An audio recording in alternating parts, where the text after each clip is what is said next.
Assalamualaikum warahmatullahi wabarakatuh. Perkenalkan, nama saya Lugina Faturatona. Di sini saya sebagai moderator yang akan memandu wawancara tentang Buta Raja di rumah Pak Arni yang bertempat di Gegesik Kulon.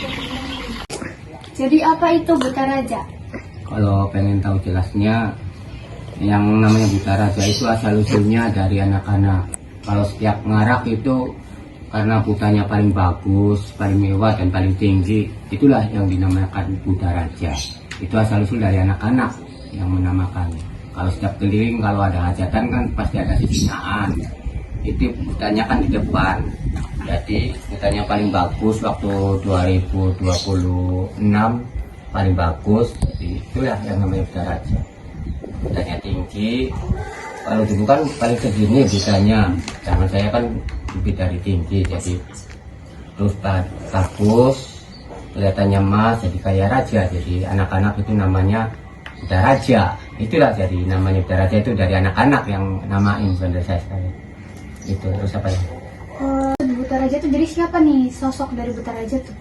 Kalau Buta Raja sosoknya sih aslinya itu kalau di dalam alam gaib itu dari sosoknya kegelapan itu bangsa jin atau setan, ini rajanya. Jadi itu jadi namanya raja-raja, itu raja dari segala bangsa detemit, bangsa alam gaib, itu raja namanya. Ini kan buat pemungkin aja itu di Singaan sih. Pak, biasanya kalau kisah Buta Raja itu biasanya ditemukan di mana, Pak? Kalau Buta Raja itu bisa cerita sih nggak ada, nggak bisa cerita, nggak ada ceritanya. Kalau Buta Raja cuma ya itu aja sih, misalnya dari anak-anak itu aja yang namain Buta Raja itu. Oh iya, Dulu saya juga waktu punya barang seperti ini juga nggak tahu namanya apa, grupnya apa. Pas ada anak-anak ngomongnya kayak gitu, jadi ya namain Buta Raja. Dinamain Buta Raja. Iya. Kenapa sih Pak Buta Raja itu dianggap sebagai tokoh penting gitu Pak dalam mitologi gitu, Pak? Kalau penting sih soalnya kan ini kan buat mainan lah kalau kata saya sih. Kalau buat dalam acara kegiatan kayak sinatan itu, buat arak-arakan itu, ataupun bubar kaul ibaratnya kan kayak gitu, di acara organ. Kalau Buta Raja itu digambarkan dalam cerita rakyat itu gimana sih Pak? Cerita dulunya tuh. Kalau Buta Raja sih setahu saya itu ya nggak ada lah.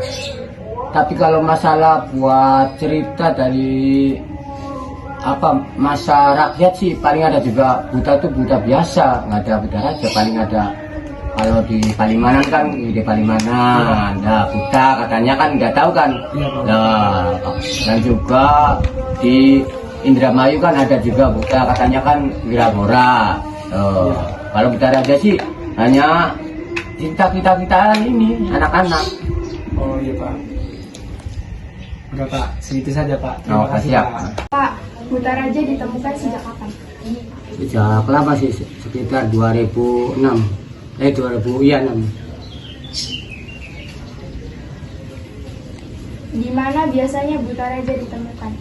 Di acara hajatan seperti sunatan, yang ada arak-arakan itu, sisingaan itu pasti ada. Kalau di acara pernikahan, di acara organ, khususnya buat acara kaul, bar kaul itu. Kalau kaul itu kan barangkali ya di waktu dulunya sakit-sakitan, terus misalkan udah sembuh, ntar kalau hajatan atau pernikahan tadi kasih tanggapan organ gitu, terus dikasih bar kaulnya gitu.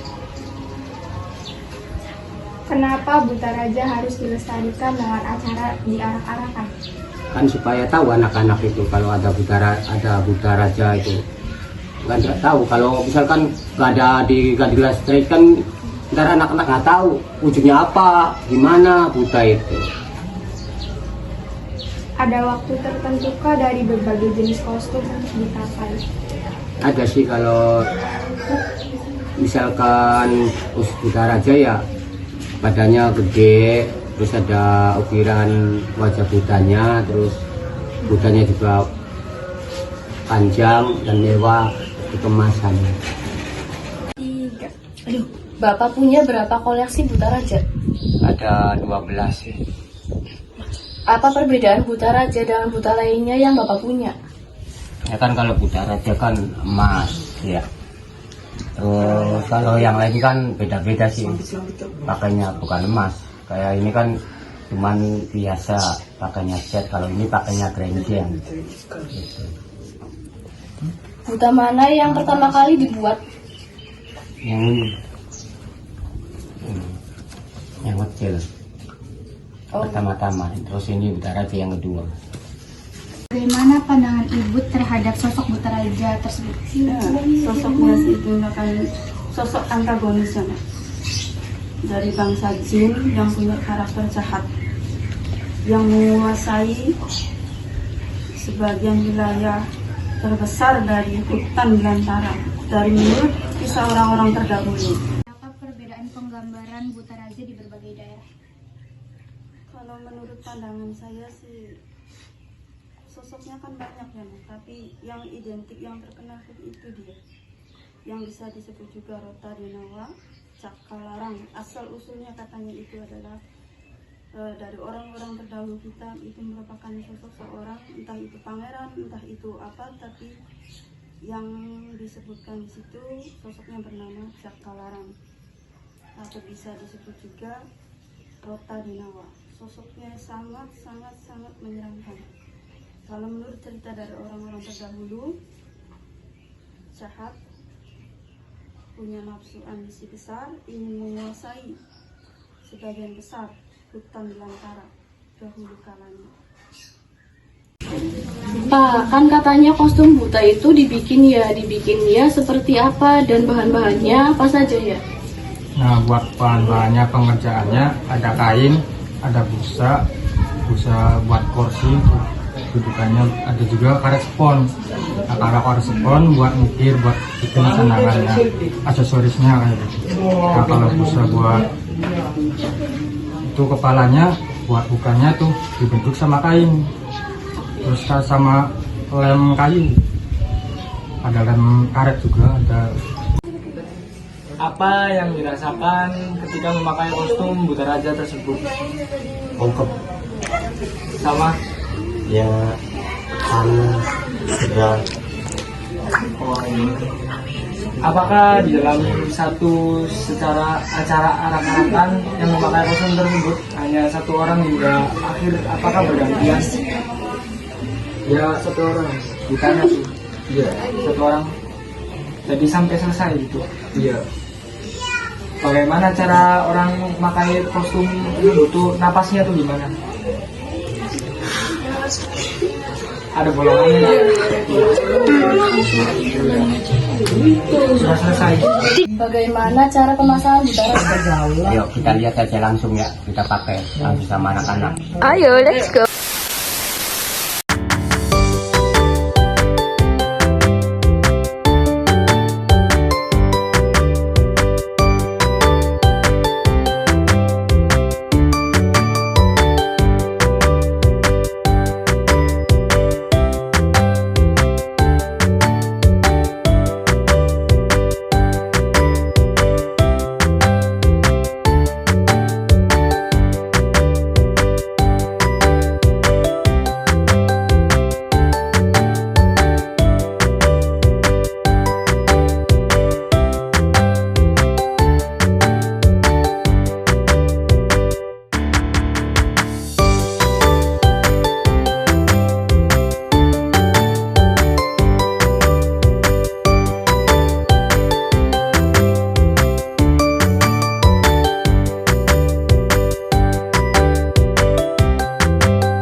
kami. Kurang lebihnya kami mohon maaf. Wassalamualaikum warahmatullahi wabarakatuh.